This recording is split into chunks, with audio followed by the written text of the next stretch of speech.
welcome back to another episode of the Deadlights Society podcast. I'm Michael, I'm Adam. and we're just two losers navigating the world of horror, one podcast at a time. This week we're going to be talking to you about Midsommar, which isn't a new movie. It came out in 2019. Director Ari Aster. Ari Aster. Ari Aster. Okay. Yeah. All right. That's a director. He's also known. Yeah, the hard A. Sorry, Ari. Also known for Hereditary. So that movie came out around the same time that Midsommar did. I don't know. I think it was 1 year later. Okay. Yeah. Shortly in that time frame. So that's the director for this movie. Like I said, came out in 2019. This movie is 2 hours and 51 minutes long, so it's a long boy. So if you got 3 hours to spare, I guess go give it a watch. I don't know. We'll give you a fair flop rating at the end. I've seen this movie before. I've seen like 15 minutes of this movie. Okay, so Adam's seen 15 minutes of this movie before, so we don't really have an accurate fear or flop rating to give you from the beginning, but part 2 of the podcast, after we watch the movie, we'll give you an accurate fear or flop rating, which again, for those who maybe didn't check out the first episode, fear or flop is just basically watch or don't.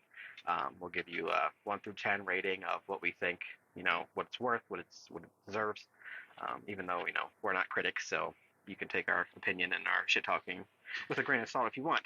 But we'll give you a fear or flop rating. Check it out if you have it. It's currently streaming on Showtime, so if you have a Showtime account, you can watch it for free. Well, I mean, not for free since you pay for Showtime, but for free without having to rent or buy it. If not, you could buy it if you want. I don't know, but that Steelbook. Yeah, I'm not telling you what to do. But we're gonna go into that today.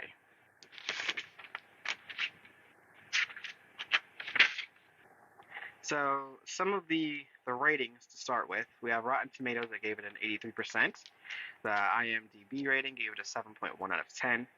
And Google had 3 stars, and 69% liked this movie. So, from reading, from being in groups for other horror fans, whenever somebody brings up Midsommar, it's kind of a hit or miss for some people. Some people love it, love the symbolism behind it, and then other people are like, oh, that movie was trash. So I'm going into this movie fully expecting just a pretentious piece of art garbage.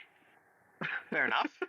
I feel like it might be overhyped just because I've seen it before, and I think the reason that I chose to watch it when I did was because everybody was talking about it. I'm like, oh my god, you have to check out Midsommar. And, I've seen some of the trailers for it. I forget who I was talking to. I was talking to some other friends about it, and it literally was half and half. Half said I don't know what this movie is. Yep. Watch it if you want, but I don't recommend it at all. I think a lot of it just has to do with symbolism and picking up on that thing. So I think it's a movie that's best watched multiple times. I feel like you have to watch it multiple times in order to kind of. I know that's the problem. That's the dilemma here. It's not a short movie to watch multiple times. It's a 3-hour-long movie that kind of drags at points. And it starts off nice.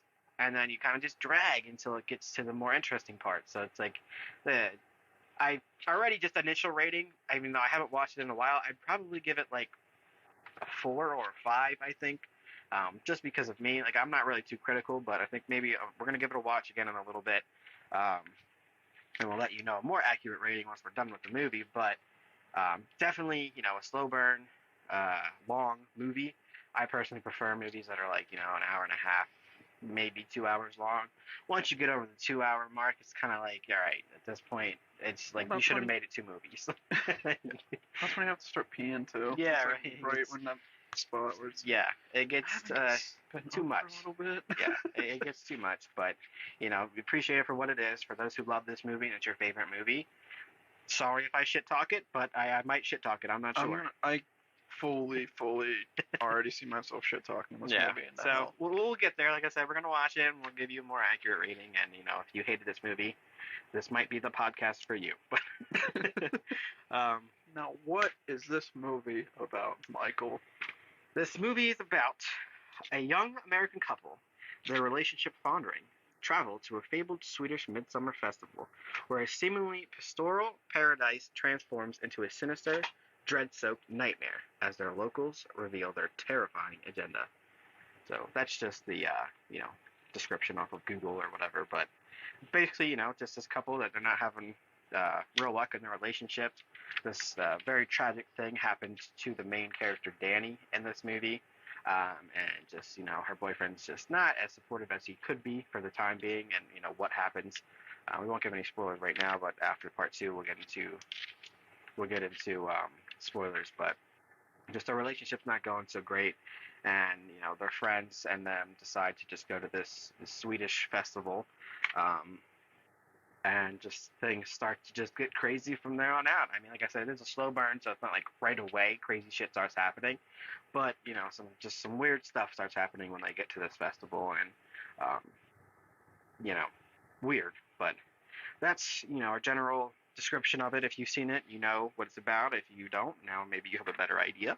So if it's like I said, if you have 3 hours to spare, nothing to do on a Friday night, and you have showtime, go check it out. Maybe we'll give you a more accurate rating at the end if you should fear it or flop it. But box office, it made $27.4 million, so decent numbers.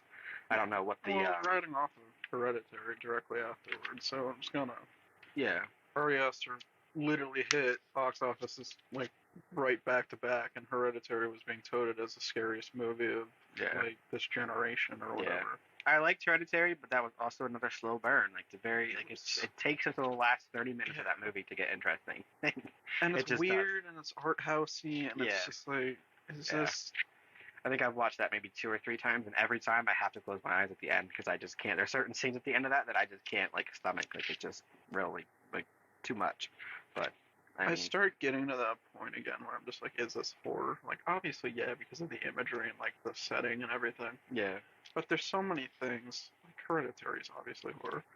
But I wonder how much of this I'm actually gonna sit and watch and be like, can this even be horror at this point, or is it just a drama with extra I feel steps? like one thing that I've seen that a lot of people appreciate about this movie is that it's not horror in the sense of like everything is dark and like what you expect from horror. I've seen that a lot too. Everyone's like the color palette of this movie is astounding. Yeah, the fact that it's so bright and everything's so beautiful and still crazy shit is happening is kind of like different than what you normally see. So I think that that's an interesting aspect of this movie. Still just don't like the fact that it's 3 hours long. Like I'm gonna have to sit here for 3 hours and watch this movie again when I don't really think it's worth 3 hours. But we're going to do it. We're going to do it for, the audience and for those who haven't seen the movie or who would like to see it. If you want to check it out or not, if you got 3 hours to spare. But, yeah, I think just give it a general, follow us on our Facebook page. If you have any requests, any comments about the movie, anything you want to see here next time, whatever it may be, just follow us on the Deadlights Society podcast on Facebook. Email us at deadlightsocietypodcast@gmail.com. Is it podcast at the end? No, it's just Deadlights Society. Yeah, the Deadlights Society @gmail.com. So 2 S's because the Deadlights and then Society. So just spell out the whole thing @gmail.com. So both places are a good place to reach us right now until we develop into more networks, I guess. Right now, that's just it for the moment. Or our Spotify podcast, obviously. But I think at this point, unless you have anything else to add? Nope. Let's get into it. All right, we're going to get into it, and we'll be back for part 2. I told you that I want to go to that festival in Sweden. No, you said it would be cool to go. Yeah, and then I got the opportunity, and I decided to do it. I don't mind you going. I just wish you would have told me. That's all. Dude, she needs a therapist. You've been wanting out of this stupid relationship for like a year now. And don't forget about all of the beautiful Swedish women you'll meet in June. Okay, guys. That's not her again. Seriously? Babe, what's happening? Danny.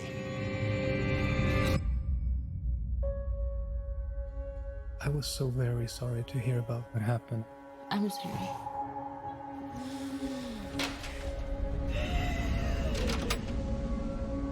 I invited Danny to come to Sweden. You know what she's been going through. Christian says you've got this special week planned. It's sort of a crazy festival. Special ceremonies and dressing up. That sounds fun.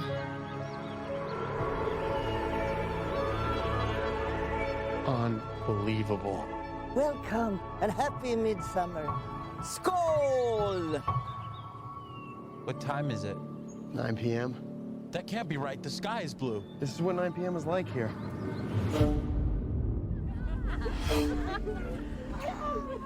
How long have you two been together? Just over 3.5 years? 4 years. Really? Yeah? What do you think? It's like another world. Tomorrow's a big day. Is it scary? What is it? It has special properties. What am I going through? We just need to acclimate. I don't want to acclimate. I want to go. Absolutely not. What's happening? I don't know why you invited us. That's why you look so guilty right now, because you know. We only do this every 90 years.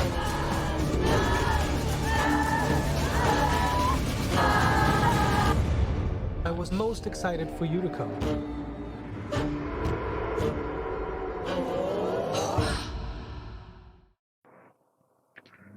So I fucking hate this movie.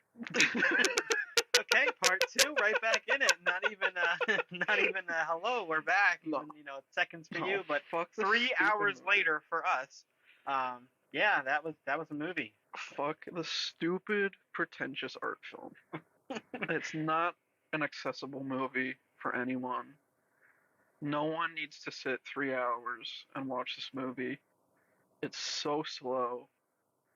Like, everyone that I know that has seen it and likes it is, oh, it's slow burn. You have to sit and watch it. You need to understand the meaning behind it. Yeah. No, it's a pretentious piece of fucking shit. I hate this garbage so much. Pure flop. Flop 2. I hate this movie. The cinematography, great. Yeah. Love how this movie looks. So we'll give it a 2, right? And I think that's where, like, most people come in and are like, oh, I love this movie because it looks nice. Yeah. No, I fucking hate this movie because all it has going for it is it looks nice. Yeah. Very true. It's a beautifully done movie. Like, there is, like, it's a beautiful scenery. It's a beautiful, like, it's very, like, eye-opening in that sense of being a horror movie. Yeah. You're used to dark and gloomy and, Yeah, that like sets up the broad scene. daylight. Yeah, but this movie, broad daylight, beautiful, like, scenery around them, the flowers, everything that's in this movie is, like, beautiful. It's just the fact that it's 3 hours long, and it is such a slow burn that by the end of it, your candle is burned the fuck out. And it's not worth it for the ending. It's not a payoff. It's just like, okay, cool. Like, could have seen that coming, whatever. Like, on to the next, could have done that an hour ago. Yeah, it's a spoiler warning anyway, so for anybody who's listening, spoiler warning from this gonna point get out. into it a little bit more. So if you haven't seen it, click away. We don't really recommend to watch it, so honestly, we don't give a shit if you keep listening. But if you want to watch it anyway, if you want to sit through 3 hours of absolutely nothing but great scenery, go for it. But if go watch it if you want. If not, we're gonna spoilers ahead. But yeah, the ending definitely not accessible. Not something that not that every ending is supposed to have a good ending or like something that you want to happen. So like, I'm totally not like, oh well, it didn't happen how I wanted it to happen, so fuck this movie. Like, It's not even that. It's just, it's so, like, there's nothing of substance to this movie at all. Yeah. I mean, I guess like anyone could argue that something's worth, like, whatever. Like, the symbolism is kind of the main thing behind this movie that people like love about it. But like, I don't know how much of that is just projecting onto this movie and liking it for their own reasons, or if it's just because the crowd says that you gotta like it because of the symbolism. Like, you gotta appreciate it for that. Like, like, art is so subjective to everybody. Like, music is subjective, movies are subjective, whatever. But I'm not. When I sit through a movie for 3 hours, I do not want to go back and analyze this movie for an hour trying to figure it out. Yeah, true. It completely ruins, like, everything for me. If it's a movie I love from the start, and then I go back and analyze it and be like, oh, cool, there's some symbolism in here. That's usually the end of it. Oh, cool, there's symbolism. Let's see what that means. Yep. But this just, it's so slow. It's so just... Boring. Nothing there. Boring. Yeah. And it's nothing happens this whole it's movie. Disappointing because, like, in the very beginning, you have the scene with, her sister committing suicide and making her parents die with her. Like the 3 of her. Oh family yeah, members it's a die. horrifying, traumatic thing that happens right off the bat. Yeah, right like at the you're beginning. in it and you understand like, oh shit, So this you girl think, has stuff. you're hooked for a second. You're like, oh yeah, this is gonna be like, not great, but it has the potential to be good. And then you're sitting there for a fucking hour and nothing happens. And then you're just like, okay, like, and we literally, as we're watching the movie, we checked it like maybe 3 times to see how much longer we had, and we're just like, oh my god, still. Like it's too much. Like if you have 3 hours to spare and you just want to see like what everybody's talking about, because there is mixed reviews. You have people who really love this movie and can really enjoy the symbolism like for what it is and not just take this movie at face value. But then you have people like us who are like, fuck the symbolism. Like you can't just hold down a movie with just symbolism. Yeah. Like, yeah, that's cool and all, but like you have to watch this movie multiple times to even understand it. Exactly. And this movie is not short. It is almost 3 hours long, 2 hours and 51 minutes. It's like, if you wanted to sit down and analyze every individual thing in this movie, it would be like a Lord of the Rings extended edition, like, marathon. Yeah. And you'd be sitting there for like 12 hours trying to figure this shit out. Yep. And this isn't even the full cut of the movie. We watched like the normal stream cut or like theatrical cut. There's a director's cut and there's apparently a 4.5 hour or like a 4:15 cut of this movie somewhere that Ari Aster still has. That's ridiculous. It does not need it.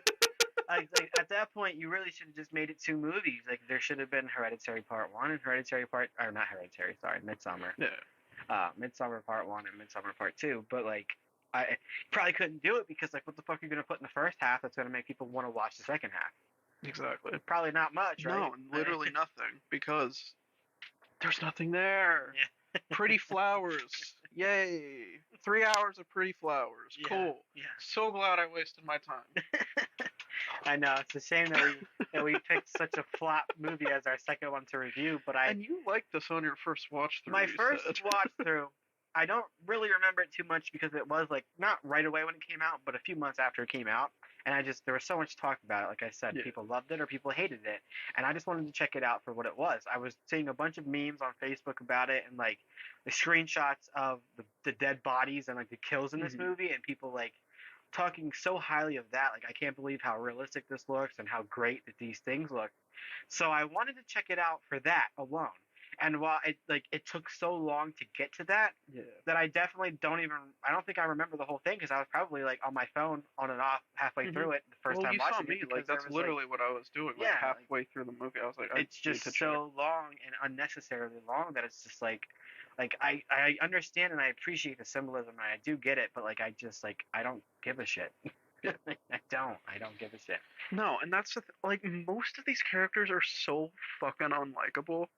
Like, even the main character, Danny, like, everyone's always like, oh, I love her for what she did. She held out so well with her trauma and everything. Yeah.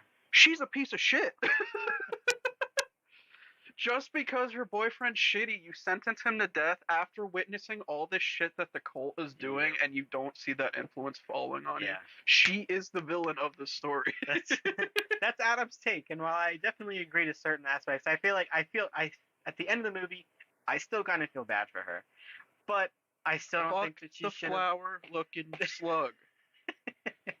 I don't think that she should have done what she did at the end, and I don't think that she should have sentenced him to death because, like you said, like they're both in this together. Like they're both witnessing all of this shitty stuff happening around them. Like she should have known that it wasn't necessarily him, but he was under an influence to do this, like to have sex with this other girl. She doesn't give a single shit the whole movie. She only cares about her own trauma and projecting that onto everybody around her. Like even during her trip scene, she you see, oh, they're laughing at me. No one gives a shit about you. And even like in the beginning when before they even go to this festival and they're still in America, and even before she realizes that her parents and her sister are dead, and she's on the phone with her friend, and she's like, I feel like I'm projecting too much onto him. Like I always go to him. Guess what? You are. And I get it. I agree for what it is. Like, at the same time, he was a shitty boyfriend. Like, he should have been there for her more. Like, obviously, she was going through something in her head. And even though if, 9 times out of 10, she was just overreacting and her sister was fine, obviously this time it wasn't. I mean, you can't tell that right away. They didn't know right away that something actually had happened. So like in his mind, she's just overreacting again. But regardless, like that's your partner. You should still like be there for that person and not make them feel like they're a burden. He gets no passes whatsoever. Yeah. But his death is so undeserved that it's just like, no, now you're the piece of shit. Like, everything that you're doing now is, like, you're the villain. Yeah. That's kind of like your touch on last week's when we did Choose or Die at the end, when you're like, oh, well, now she's the villain. I don't like, I'd like it in some instances. Like, it has to be a really, like, earned, like, curse. Or, I'm thinking of the last movie. Not an earned curse. Yeah, I get what you're saying. Earned death and an earned, it needs to be like an earned villain feeling, like from that character. Like she's a traumatized person and just automatically turns into like a shitty villain character in Midsommar. That's undeserved. There's nothing there to warrant, I guess, her family dying, and that's kind of her origin story. Yeah, that's basically it. And like at the end, the very last scene of this movie. Like, at first she's like kind of panicking, throwing up, and like all upset. And then as the building is going up in flames, she kind of like takes a step back, reassesses herself, and then she just starts smiling. Like she's finally relieved of this like burden that's been holding her down. Yeah, and it's like, why is that your fucking dying boyfriend? That does it for you, right? Yeah, like you're a psychotic fucking mess, and you need to get help. I feel like it was probably like maybe in that moment, Christian's soul like finally like actually died. Like he probably finally like was dead, and maybe that was just like the curse of what this cult does, just finally taking over her, because now she's their May Queen. I mean, so, like, you did see her taking medication and stuff, like in the beginning of the movie. So maybe it's probably for anti-anxiety. I didn't see what it was. Ativan. I think so. Yeah, I think that's what it was. I think that's just anti-anxiety medication. I could be wrong. He was obviously a very anxious person. Yeah. But maybe she has some of that, like, killer instinct that her bipolar sister had. That's like, ooh, I can do this now, or I have an excuse to do this. It's like you're like at the end of the movie, I'm glad that I mean, it's shitty what happened, and I don't agree with how it happened and like what her decision was, but I'm glad at the very least she now has a community. Like, before, she felt very alone. I'm not even happy she has a community, because, like, she doesn't... You're on the train that she doesn't deserve it. Like, I get that. But, like, my perspective, I just feel like I'm just happy that she's finally happy. Like, she's been struggling this whole time and, like, so upset and traumatized. And, like, at the end, she's smiling. Like, she's found her community. Like, I know that's not your take from it. No, yeah. That's how I'm not happy that she chose to kill him and that he died, but I'm happy that she's finally happy. Like, I think that's what it's supposed to be, but of course I'm just me, so I'm just like immediately like no, fuck her. Like, she's a piece of shit. Fair enough. But to an extent, it is true. It's like she's projected so much of this trauma throughout this whole movie. She's forced herself into situations that she didn't belong into. Literally witnessing her boyfriend fucking, I don't know if she's underage or what.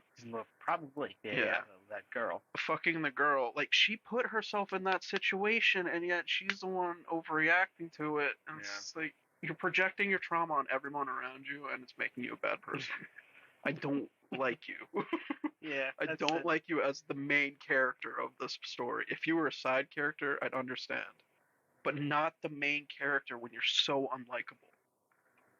Fair. I mean, it's like in the beginning, they get you to kind of pity her and feel bad for what happened, and then at the end, they, like you said, kind of make her this villain in a way, like, that she makes this awful decision to kill her boyfriend just because her boyfriend slept with somebody else.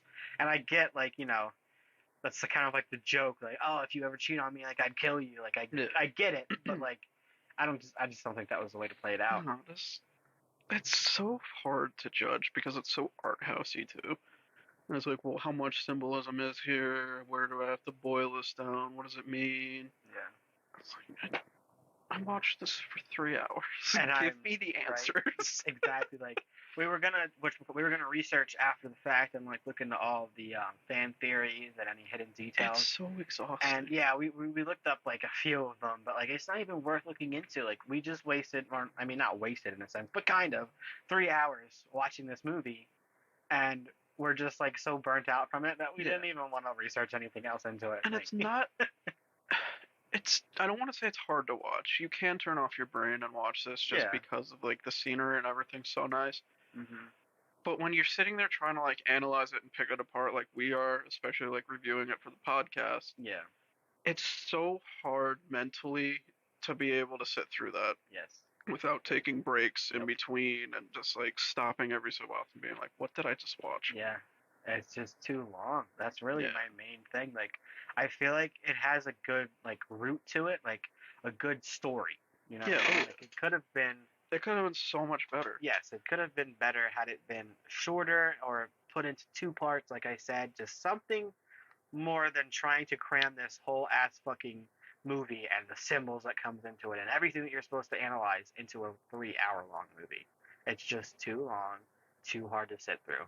And, you know, no disrespect to the director because he does, you know, have Hereditary under his belt as well.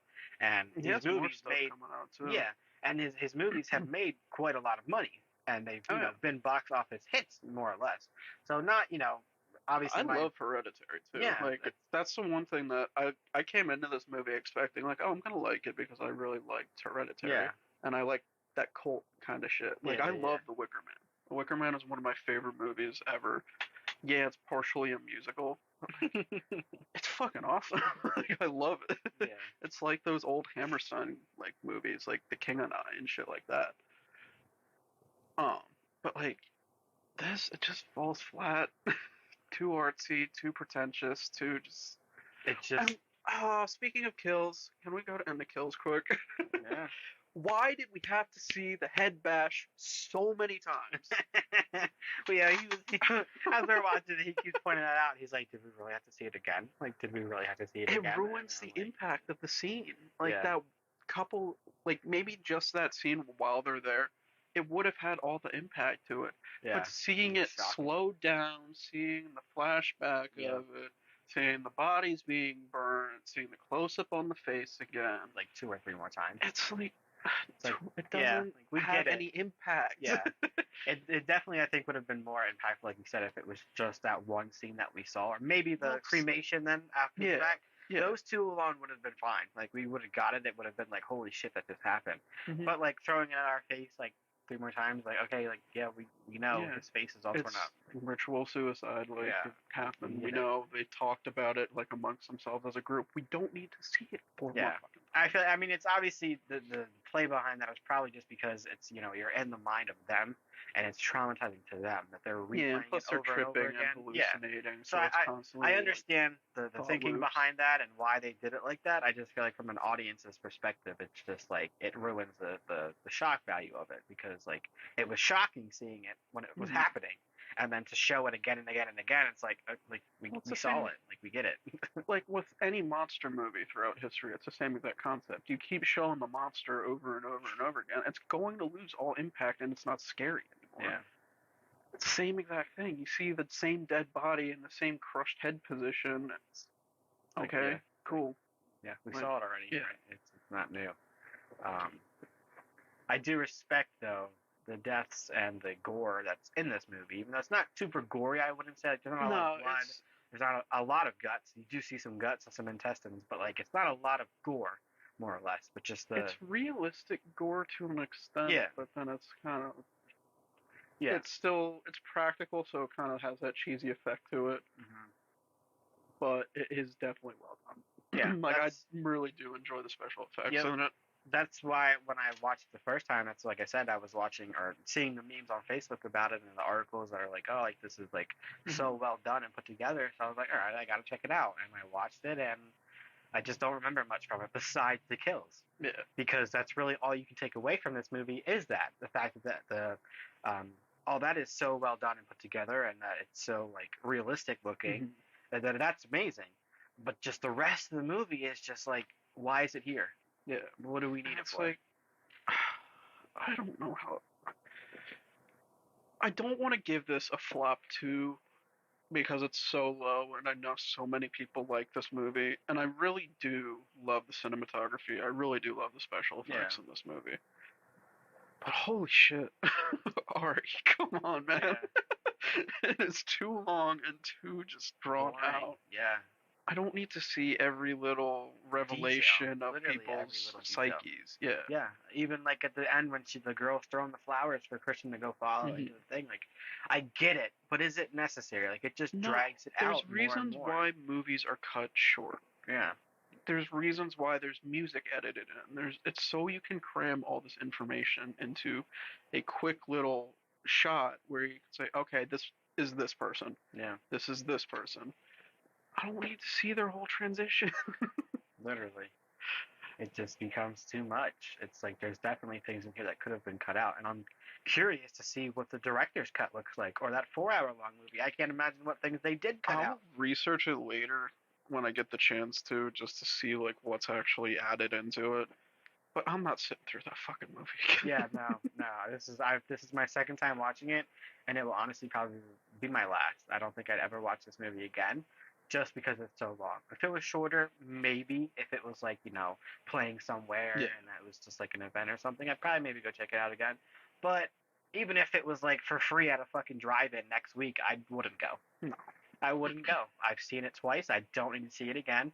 I understand you have to watch it more and more to get more symbolism in it and recognize these things that are important, but I would not sit through this 3-hour movie again. No.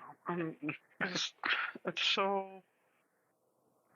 Like, every praise for this movie I don't think is earned. It's really not. Yeah, it's you either love it or you hate it. Yeah. There's never been, I haven't seen any like, oh, it was okay, but like, there's no middle ground to it. It's either, people love it for the symbolism or they hate it. I think I'm on the hate train. Yeah, I'm 100% on the hate train. Yeah. I cannot stand this movie. Clearly. Sometimes yeah, clearly I hate he this was movie. pointing things out to me multiple times, and multiple times he was pausing it and just looking at me, and I hate this fucking movie. I'm like, all right, tell me how you really feel. It's so fucking long. And that's the worst thing of it. And we've said it repeatedly now. It is so long. Yes. Very long. It's not okay. And I'm not dissing on long movies, because some long movies are very long and they're good and you can sit through them no problem. Fucking Passion of the Christ is great. I think that's like 2.5 hours. I've never seen it, but I take your word for it. But like I don't. It was long ago when I watched it, but I remember liking it a lot. Yeah, movies can be long and they can be good. Like I personally I prefer movies that are like 90 minutes, like hour and a half. But once you get over that hour and a half, like maybe 2 hours is okay, but like more than that is kind of just like, all right, whatever. Like cut off at like 2:15. Yeah, it becomes too much unless it's something that's super fucking interesting, which is really hard to come across, honestly. Yeah. Because at that point, just make it 2 movies. Yeah. Why go any longer than 2 hours? Well, I think it's even harder now with horror because everything's so self-referential in horror after Scream. Yeah. That you can't draw out horror movies for too long because it gets repetitive. Everything, you've seen everything before by this point. Yeah.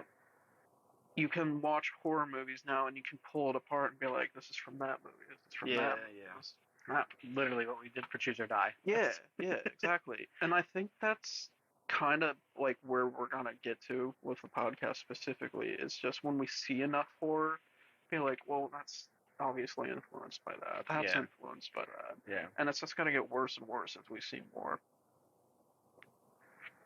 I mean, I feel like truly though in this movie, I guess that would be one positive to it. I can't really point out anything that was like any other horror movie. No, that's one thing. So like that's that's a plus, I guess. I mean, give that a plus. You can obviously draw the comparisons to Hereditary, but it's the same fucking that's guy. It's the same director. That's why. But like other than that, like it's kind of an original movie. I've never heard of anything like it or seen anything like it. Not close to Wicker Man, but it's close to Wicker Man. No, I've never seen it either. It's just the only thing that they really share is it's just like a pagan cult. Yeah.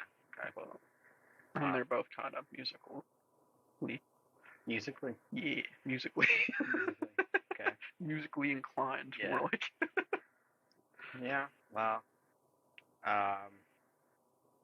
That's all I have to say on this movie. Like, it's mostly dislikes. I mean, do you have anything that you like besides like the, cinematography, special effects, and like pretty much it, right? Kill, Yeah.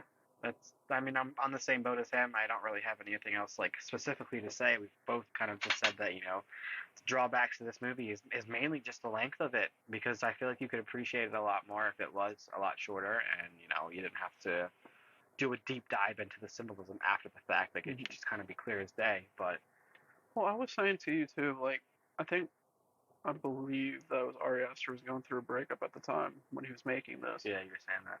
And some of it at the end is like, well, I feel like I'm getting burned to the ground emotionally by like this breakup. So I think that was partially like what that scene meant. Could be. It was just like his frustrations, like with his partner or whatever, breaking up with him at the time and feeling like his whole world was burning down, like emotionally and literally. Yeah.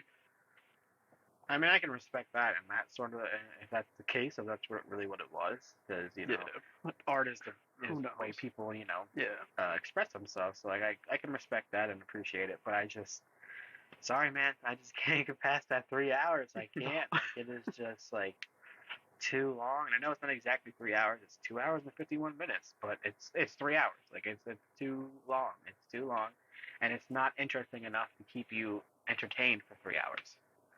There's bits and pieces that are okay, but like, I feel like we're saying a whole lot of nothing now just because we're just like so over it. Yeah, that's pretty much that's it. It's a flop. It's probably gonna be one of my only flops. I think I'll give like maybe one or two more that I can think of off the top of my head, but this is my first flop. His first flop. Don't really recommend checking it out.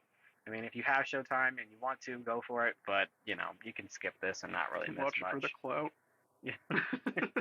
Yeah, if you skip it, you're not missing much at all. It's not really like what people hyped it up to be when it first came out. They were like, "Oh my god, check out this new movie!" And I watched it, and I was just like, "Oh, okay, it was cool." All backed by Hereditary's fame. Yeah, and that was such a better movie to me. Yeah, that one's a little bit of a slow burn too, but I can definitely watch Hereditary again. Whereas I would never want to watch this movie again. I wouldn't. I've watched it twice, and I never need to see it again. Like, I'm sorry, I just don't. You've seen everything you need to. Yes, I've seen it. I've definitely seen it, and I don't need to see it ever again. Hereditary, I would definitely watch again, and that one's like 2 hours long too. But I can sit through that more, and like understand that more, than having to try to like dig out the symbolism in this movie specifically. So, that's our flop. We give that a flop.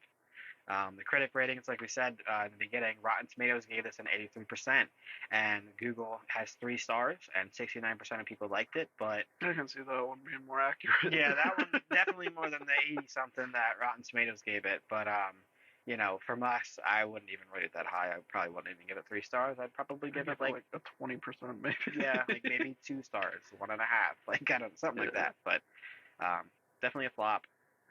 But on a better note, next week we're going to be moving into Candyman, which I'm excited for. I've never seen those movies. I know you have. You've seen the first one. I've seen the OG, but I have not seen the Jordan Peele remake. Yeah, so he's seen the original one. I have not seen the original one or the remake, but we're going to dive into those next week. I'm excited because I know those are kind of iconic horror movies. Oh yeah, I love that. Definitely. Yeah, OG is soft spot in my I've heart. seen bits and pieces of the original, like probably been on TV here and there, and I've like caught bits and pieces, but I've never watched the whole thing through. So I'm excited to watch that next week. Definitely looking to give you a better rating for that probably than this one. Yeah, Candyman OG is already getting like a 100% for me. So. Yeah, so I guess it's kind of the remake for him that he has to figure out because we've never seen the remake either. But that's for next week. So, in the meantime, if you want to follow us on our Facebook page at the Deadlights Society Podcast, where you can request any movies, any topics that you want to hear, just anything really, any communication that you have for us, or also you can email us at thedeadlightsociety@gmail.com. Remember, just Deadlights Society. Yes, just Deadlights Society. Or the Deadlights Society, right? Yeah. The Deadlights Society. No podcast, just the Deadlights Society @gmail.com. You can also email us there for anything. But we also have a Facebook page. We might open up other, like Twitter page, Discord, shit like that. But yeah, as we move along. Yeah, as we move along. But as of right now, it's just those 2 forms of communication. If you have anything for us, we will keep you updated there as well. Possibly share some clips from the podcast just in case somebody doesn't have Spotify, whatever it may be. But that's all we have for you this week. Hope you enjoyed tuning in. Thank you for, listening to us talk for a little bit about this less than stellar movie. God awful movie. God awful in his words. Thanks for listening to us. And I guess you have any final wrap ups? No, that's it. All right. So we will see you next week, Candyman, and just thanks for tuning in. All right.